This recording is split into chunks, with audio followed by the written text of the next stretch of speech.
Bien, donc, si on prend l'histoire d'Israël, va se diviser en gros en 3 parties. L'installation dans la terre promise.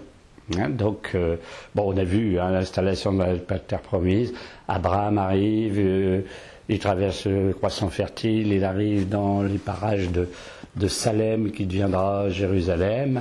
Et ensuite, il y a une partie de l'histoire où les Hébreux sont en Égypte, alors quand même 430 ans en Égypte, et c'est à la fin de ce séjour, entre guillemets, parce que l'histoire va dire qu'ils sont esclaves en Égypte et que Moïse va les libérer, retour 40 ans dans le désert du Sinaï avec un itinéraire absolument hallucinant sur place, et puis arriver à Jéricho. Et puis, les Hébreux, ou les Israélites, se réinstallent en terre promise, et là, ils y sont pour beaucoup de siècles.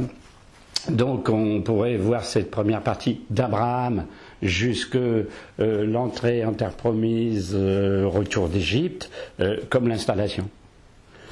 Et donc, il y a quelques siècles où il y a un royaume de Juda et d'Israël, avec les rois David, Salomon, ensuite ça se divise en 2 États, etc., etc. Et on va comme ça jusqu'à la période romaine. Donc, à un moment, les Romains arrivent dans la région, Jérusalem est prise par le général romain Pompée. Il y a donc une occupation romaine. L'histoire de Jésus se passe du temps de l'occupation romaine et du fameux préfet qui était sur place en Judée, Ponce Pilate. Tout le monde connaît cette histoire. C'est pas l'objet de la conférence d'aujourd'hui, puisque ça, c'est l'origine du christianisme.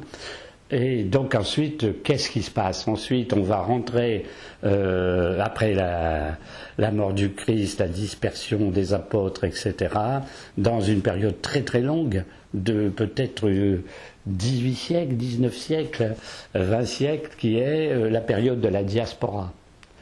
Alors, qu'est-ce que la diaspora? C'est la dispersion. Les Juifs sont dispersés dans tout l'Empire romain de l'époque,